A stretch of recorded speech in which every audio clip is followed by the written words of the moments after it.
Санаторий Джалалабад расположен в 5 километрах от города Джалалабад на юге Кыргызстана на склоне горы Аюп-Тоо на высоте 975 метров над уровнем моря. С давних времен он славится своими лечебными водами, которые были известны далеко за пределами республики. О минеральных источниках местное население знало еще в X веке.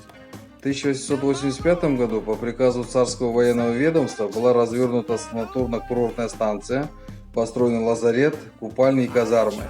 В 1886 году Ташкентское общество естествоиспытателей и врачей признали джалалабадские воды лечебными, поэтому 1886 год является датой официального признания курорта Джалалабад бальнеологической здравницей. В начале 20 века построено ванное здание Хызбулак. В 12 году 20 века построено ванное здание на 2 бассейна типа мечети в восточном стиле над источником Аюп-Булак.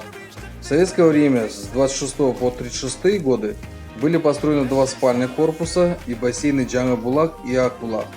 В годы Великой Отечественной войны курорт был преобразован в военный госпиталь. После войны санаторий Джалалабад продолжил свое становление, и с 54 по 63 годы прошлого века были построены еще 2 спальных корпуса, новое помещение клуба и столовая.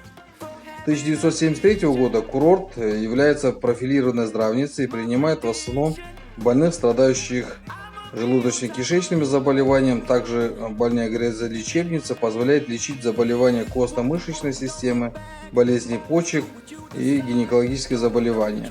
В 1981 году курорт приобрел новое здание водогрязолечебницы, а в 1984 году построен питьевой бювет из источников номер 1 и номер 5. Все санаторные корпуса расположены в парке, занимающем территорию в 37 гектаров. Здесь мягкий континентальный климат, даже зимой гостеприимство природы позволяет множеству посетителей приезжать на этот курортный комплекс.